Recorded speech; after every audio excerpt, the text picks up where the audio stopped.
안녕하세요. 오늘은 4차시 추가 사전 강의입니다.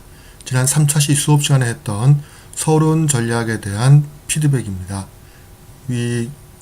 지난 3차시 때 수업 시간에 했던 서론 쓰기 전략은 여기 있는 내용이었죠. 3, 4명씩 팀을 이루어 아래 과제를 해결하는 것이었습니다. 비정규직, 최저시급, 북핵, 탈원전, 미세먼지, 노령화 등의 화제를 가지고 자신이 쓰고 싶은 서론의 앞부분과 뒷부분을 쓰는 것입니다. 자, 수업 시간에서 말씀드렸지만 왜 서론의 앞부분과 뒷부분을 나누는 겁니까? 뭔가 글을 읽을 때 그냥 서론에 뭘 써야지라고 딱 하나를 만드는 것이 아니라 그걸 두 개로 잘라서 생각을 하는 것이죠. 그래서 앞부분엔 뭘 쓰고 뒷부분엔 무엇을 쓰자라고 하는 그 아이디어만으로도 조금 더 읽을 만한 서론이 될 수 있다는 그런 경험 때문에 제가 여러분들에게 한번 서론을 앞부분과 뒷부분을 나눠보자는 것이고, 조금 더 구체적으로는 사실 뒷부분을 읽으면서 뭔가 좀 반전이 있으면 어떻겠느냐. 그래서 서론의 뒷부분은 어떤 앞에서 얘기했던 이야기의 의미를 분석하는 차원보다는 좀 뭔가 반전을 줄 수 있으면 좋겠다 라고 말씀을 드렸습니다. 물론 항상 모든 글에 반전을 줄 수 있는 건 아니에요. 그럼에도 불구하고 좀 반전을 줄 수 있는 서론을 만들어 봤으면 좋겠다고 얘기했고, 여러분들은 이 1번 내용을 가지고 동료들의 의견을 들어보았습니다. 이 자리에서는 짧게 저의 의견을 좀 덧붙일까 합니다. 보겠습니다. 한번. 자, 첫 번째 이야기입니다. 원자력 발전소의 의미. 원자력 발전소의 의미를 모르는 사람은 없을 것 같은데, 그죠? 현 정부의 탈원전 정책 강행. 둘 다 굉장히 앞부분에 쓰기엔 편한 이야기죠. 누구나 다 아는 얘기니까. 제 생각에는 둘 중에 하나만 쓰는 게 어떨까. 왜냐하면은 원자력 발전소의 의미를 가지고 분석하기는 어려울 것 같고, 뒷부분을 봤을 때 지금 우리나라에서는 탈원전은 경제적 악영향을 준다. 그리고 그래서 그것이 위험할 수 있겠다. 이런 얘기를 한다 보면은 제 생각에 현 정부의 탈원전 정책 강행에 대한 어떤 간단한 일지를 조사해보고 그걸 짧게, 물론 우리 모두가 현 정부의 탈원전 정책에 대해서 알고는 있지만 그것이 강행되고 있다는 부분을 좀 이렇게 잘 보여줄 수 있는 어떤 원전 관련 정책 일지를 좀 뒤져가지고 그 내용을 짧게 요약하고, 그것이 가져올 또 경제적인 악영향 역시 어떤 대표적인 악영향이 무엇이 있겠는지를 한번 찾아가지고 적어주는 게 어떻겠는가 싶은데, 역시 이때도 아주 반전이 주어지는 글은 힘들겠죠. 왜냐면은 탈원전의 경제적 악영향 역시 우리가 많이 알고 있는 것이죠. 그래서 가급적 중요하지는 않더라도 좀 우리가 미처 생각하지 못했던 굉장히 어떤 예외적인 악영향 같은 것들이 있다면은 그런 것들을 적어주면은 조금 더 효과적인 서론이 되지 않을까 싶습니다. 두 번째 학생의 글을 봅시다. 우리나라의 노령화율과 저출산율 상황, 구체적인 수치를 통해서 얘기할 수는 있겠죠. 정부의 투자 상황, 둘 다 어떤 지금 현재 적혀있는 이야기만 가지고는 되지 않고요. 구체적인 수치 같은 것들을 제시해주고, 그 수치가 우리나라 1년 예산 중에 몇 %인지 이런 것들, 혹은 5년 전에 비해서 지금 얼마 정도 늘었는지, 또 늘어나는 액수, 비율 이런 것들을 구체적으로 수치로 제시해 준다면 서론의 도입부로서 적절할 것 같습니다. 그런데 뒷부분에서 우리나라 저출산 문제는 피상적이다. 그래서 노인 복지와 효율적 출산 장려를 통해 이를 해결해야 된다고 했는데, 이거는 그다지 효과적인 것 같지는 않습니다. 도입부에서 어떤 구체적인 수치를 통해서 우리가 익히 알고 있는 노령화 또는 어떤 출산율, 저출산의 문제에 대해서 수치를 통해서 다시 한번 강조하고 정부가 뭔가 투자를 하려고 하고 있다라는 얘기를 하는 건 좋은데, 이것이 효과가 없었다는 건 누구나 알고 있죠. 그러니까 효과가 없었다는 데 멈추기보다는 효율적인 장려 정책 또는 효율적인 노인 복지 정책의 방향이 무엇인지, 지금까지 정부의 투자는 어디에 초점을 맞췄는데 그것이 과연 효과적이겠는가, 나는 반대의 어떤 방향을 얘기해 보겠다라든가, 무엇이 될지 저도 정확히 모르겠지만 어쨌든 앞에는 구체적인 수치를 통해서, 그다음 뒤에 가서는 뭔가 이것이 갖고 있는 문제점과 내가 본론에서 하고자 하는 그 효율적인 정책 방향이 무엇인지에 대한 암시가 좀 나와주면은 정부에서 전혀 생각하지 못했던 새로운 어떤 범주라든가 혹은 정부가 지금 무시하고 있는 새로운 이야기 또는 뭐 해외 사례 이런 것들을 통해서 보여주면 어떨까 싶습니다. 뭐 예를 들면 출산 작년 아무래도 안 나올 거다. 그건 사회가 정말 살기 좋아질 때까지 기다려야 된다. 그럼 그 전에 인구 절벽을 어떻게 해결할 것인가? 이민 정책을 펴자. 이민 정책을 펴자는 게 아니라 이런 식으로 전혀 새로운 어떤 방안을 내세우는 게 어떨까 싶습니다. 그 다음 학생 봅시다. 가장 긴 연휴임에도 불구하고 학교 비정규직 노조가 14일째 단식 투쟁 중이다. 단식하고 있는 거 알고 있느냐?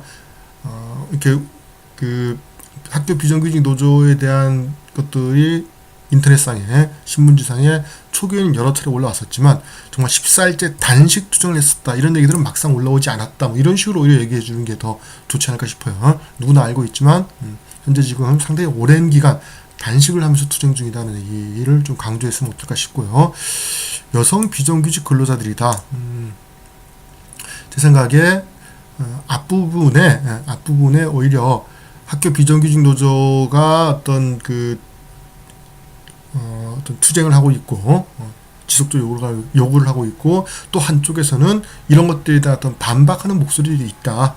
하지만 지금 그들이 이미 14일이라는 긴 시간 동안 단식 투쟁을 하고 있다. 왜 그들은 이렇게까지 하고 있는가? 뭐 그런 이야기를 한다든가 뭔가 좀 관심을 불러일으킬 수 있는 어떤 부분이 나오면은 더 좋지 않을까라고 생각해 봤습니다.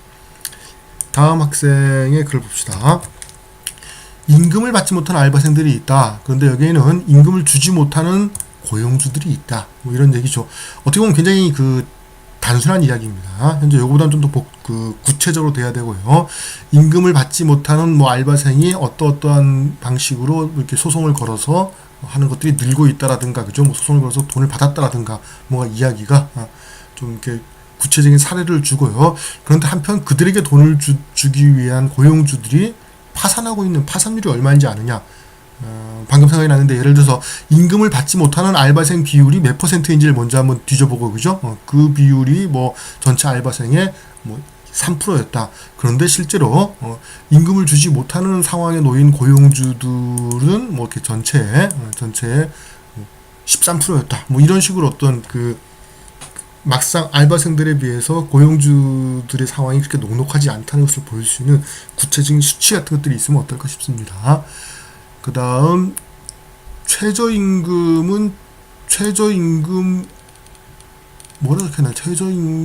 위원회에서 토론을 통해 책정된다. 그러나 토론이 불투명하기 때문에 국민들은 구체적인 책정 과정을 알지 못한다 이렇게 되는데, 요것과 요것이 서론의 앞부분과 뒷부분이 되기보다는 우리는 일반적으로 그러니까 최저임금에 대한 국민들의 관심은 매우 높다. 하지만 최저임금이 어디에서 어떤 방식으로 최저임금이 결정되는지에 대한 국민들의 관심은 생각보다 적다. 그저 막연히 정부가 정하는 것이 아닌가라고 알고 있지만 사실 현재 최저임금은 최저임금 위원회에서 정하고 있다. 근데 더욱 문제는 국민들의 이 최저임금에 대한 높은 관심에도 불구하고 그 최저임금을 정하는 토론 과정, 위원회에 대한 관심이 없는데, 조금 더 들여다보면은 막상 그들 자체가 정하는 노사정 위원회의 어떤 결정 구조도 매우 불투명하다. 이것이 좀 더 투명하게 전개된다면은 우리는 무엇을 지금 우리 최저임금에 대한 국민들의 어떤 서로 다른 의견들을 통합하는데 도움이 되지 않겠는가, 뭐 이런 식으로 접근을 해준다면 좀 더 좋은 이야기가 될 것 같습니다. 그리고 주의할 점은 이 전체 이야기가 사실은 본론의 이야기인데, 이 본론에서 할 이야기가 서론에서 또 너무 다 나와주는 것도 문제가 될 수 있거든요. 잘 고민을 해서 어떤 이야기, 뭐 이렇게 이 최저임금위원회가 했었던 최근의 어떤 중요한 실책이라든가 뭐 이런 것들을 보여줌으로써 서론에서는 최저임금위원회 자체에 좀 관심을 돌리게 하고, 그러니까 국민들은 최저임금 자체만, 최저임금이 얼마냐에 대한 관심을 갖고 있지 누가 어떤 방법으로 정하는지에 대한 관심이 없다. 뭐 이렇게 정도로 하고, 그 다음 본론에서 이 부분을, 불투명성 부분을 갖다가 구체적으로 짚고 넘어가는 것도 좋은 전략일 것 같습니다. 노인복지 부족 이야기가 많이 나오는데 사실은 청년 실업이 더 심각하다. 이게 지금 이렇게 노인복지와 청년 실업을 연계시키는, 이렇게 완전히 정반대로 이렇게 딱 대조해서 전개하는 방식은 사실은 좀 이렇게 약간 비추입니다. 왜냐하면은 논리적으로 입증되지는 않죠. 그러니까 이렇게 노인복지 정책을 펴는 것 자체가 청년 실업을 확대시키는 것인가? 라고 생각해 보면은 쉽게 논쟁할 수 있는 부분은 아니죠. 노인복지 자체도 일종의 일자리 정책일 수도 있고요. 그걸 통해서 청년 실업 문제가 해결될 수도 있는 것이거든요. 그렇기 때문에 이 두 개를 갖다가 이렇게 대조하면서 노인복지가 자꾸 이렇게 문제가 되는데 청년 실업이 더 문제다라고 얘기하는 것이, 그러니까 청년 실업이 문제다라는 얘기는 누구나 할 수 있어요. 그런데 그것이 노인복지를 이야기하는 것을 줄이고 청년 실업을 해야 된다라고 주장하는 것은 약간 좀 뭔가 이렇게 어떤 너무 청년 중심적인 이야기처럼 보일 수도 있고요. 그리고 논리적인 어떤 관계가 명확하지 않을 수도 있습니다. 어떤 명확한 논리적 관계를 수치로 제시할 수 있다면은 충분히 가능하겠죠. 한번 잘 따져보시기 바랍니다. 자, 다음 이야기를 봅시다. 자, 내년 최저임금 인상에 기업들이 채용을 하지 않는다. 그래서 전년 대비 세종시는 이렇게 감소하고 있고, 그래서 고용 단절로 이어지고 있다라고 했는데, 결국은 근로자들도 다 이렇게 불이익을 받는다라는 얘기를 하고 있는데, 어떻게 보면 당연한 얘기죠. 그리고 이 이야기도 마치 어떤 글 전체 본론에서 할 이야기가 좀 아닌가 싶은 생각이 들어요. 서론에서는 무엇이 될까요? 고용 단절이란 말에 좀 초점을 맞출 수 있는 사례가, 그냥 방금 서론의 앞부분 요것만 가지고 좀 잘 잘라서 앞부분과 뒷부분으로, 그죠? 최저임금이 인상되었다. 최저임금이 인상되었다. 그래서 국민들이 좋아하고 있다. 이런 정도를 앞부분으로 놓고, 하지만 오히려 기업들이 등을 돌릴 가능성 문제가 더 커졌다. 이렇게 해서 요걸 뒷부분으로 넣는 그런 전략이 어떨까 싶습니다. 소확의 예를 들어서 젊은이는 노인의 짐을 혼자 지고 무거운 짐은 나누어서 지어야 된다. 이런 얘기를 들었는데, 소확이 저 얘기가 있었나요? 비슷한 얘기가 있긴 있습니다. 사실은요. 우리나라 그 소확을 가지고 많은 시조에도 있죠. 이고진 저늙은이 짐보서 나를 주어 늙기도 서러라커늘 짐을 조차 지실까, 그런 시조가 있습니다. 그 시조를 듣는 건 어떨까 싶기도 한데, 좋아요. 우리는 늘 유교 사상에 입각해서 노인을 보살피고 있다. 그러나 시대가 바뀐 만큼 노인들도 스스로 자립을 해야 된다 라고 되어 있는데, 글쎄요, 유교 사상 때문에 노인을 보살핀다는 얘기도 맞지만, 우리가 노인을 보살폈던 이유 중에 하나는 노인이 이렇게 오래 살지 않았고, 그리고 또 과거 농경사회에서 이렇게 그나마 좀 오래 산 사람들, 이때 오래 살았다는 얘기는 40, 50, 60, 한 50대 정도를 생각하면 돼요. 한 50살 정도 먹은 어떤 할아버지의 지혜가 생각보다 필요했다는 것이죠. 이렇게 딱 보고 지금 올해는 농사를 어떻게 지어야겠다라든가 그런 대소사를 일을 할 때, 농업사회에서 일을 할 때 노인들의 이야기가 의외로 괜찮았다, 쓸만했다, 이런 것들이 있었을 겁니다. 근데 오늘날에는 사실은 이렇게 노인들, 쉽게 노인이었을 때 벌써 60, 70살로 가죠. 70세 노인들이 젊은이들에게 뭔가 도움을 줄 수 있는 게 별로 없다. 요게 초점을 맞추면 어떨까 싶어요. 우리가 유교 사상 때문에 노인을 보살폈고 지금은 시대가 바뀌었다라는 게 아니라, 유교 사상 때문에 노인을 보살폈다고 알고 있지만 사실은 과거에는 노인들이 어떤 자기 역할을 많이 했다. 근데 지금은 그런 것들이 떨어졌다. 그러므로 우리 핵심은, 어떤 노령화 사회의 핵심은 노인들이 뭔가 사회적으로 유용한 일을 할 수 있게끔 그것을 제도화시키고 돕는 것이 필요하다. 이렇게 이야기를 하면 더 좋을 것 같습니다. 박근혜 정부는 통일 대박을 외쳤고 김정은은 핵실험 대박을 외치지는 않았죠. 그냥 핵실험을 했죠. 대박론은 장밋빛 한상에 불과했다. 전반부는 그냥 박근혜의 통일 대박에 대한 구체적인 이야기를 적고요. 그 일지가 있잖아요. 그죠? 드레프스 선언인가 그런 얘기를 하고 후반에 가서 하지만 그것은 환상이었다. 오히려 박근혜 통일 대박을 외치는 그 시기, 그 동안에 김정은은 뒤에서 핵실험 대박을 외친 것이다. 이 정도로 그냥 후반부를 마무리하는, 즉 앞에 있는 통일 대박을 전반부에, 그리고 핵실험 대박을 후반부에 넣는 것이 어떤가라고 생각을 합니다. 자, 이제 마지막입니다. 임금을 올려 더 나은 경제 성장을 도모하려는 정부, 임금 주도 성장. 그런데 점주들은 임금 지불이 안 돼서 직접 일을 하고 있고 결과적으로 고용이 축소되고 있다. 뭐 아까 우리가 봤던 학생과서 비슷한 얘기입니다. 그러니까 우리가 최저임금 인상과 관련해서 항상 나오는 이야기입니다. 가장 기본적인 이야기예요. 충분히 가능한 얘기인데 계속 말씀드리지만 이 관점은 본론에서 해야 될 이야기예요. 이것이 이 관점을 보여줄 수 있는 어떤 사례를 든다거나 좀 조금 더 이렇게 좁혀서 어떤 요 이야기로 갈 수 있는 어떤 도입부, 그러니까 어떤 이 이야기에 대한 예고편을 만드는 게 필요할 것 같은데 여기서 곧장 어떤 본론 얘기를 다 한 게 아닌가라는 생각이 좀 들어서 임금주도 성장론이 갖고 있는 어떤 장점을 뭐 먼저 적어준다든가 그리고 뒷부분에서는 그것이 갖고 있는 어떤 단점을 구체적으로 뭐 해외 사례라든가 이런 것들을 통해서 비판한다든가 하는 정도로 서론을 구성하는 것이 좋겠습니다. 일한 만큼 준다면 준 만큼 일한다. 고용주의 입장을 이해는 하지만 헬조선 시대 20대의 불안과 울분이 대단하다. 뭐 그런 얘기를 하는 것 같은데 일한 만큼 준다면 준 만큼 일한다. 라고 하는 말이 그렇게 사실은 아주 와닿는 말은 아니에요. 어떤 얘기를 하면 좋을까요? 차라리 아까 요 위에 있었던 학생이 그죠? 또 임금주도 성장률에 대한 반대 목소리가 많다. 뭐 그런 정도로 이렇게 도입을 하고 그죠? 하지만 후반부에 가서 고용주 입장도 이해하지만 헬조선 20대의 불안과 울분을 보여줄 수 있는 구체적인 사례를 보여주는 게 어떤가 싶습니다. 그러니까 아까 있었던 요 두 내용을 짧게 서론에서 적고요. 하나가 임금주도 성장률에 대한 반발이 많다.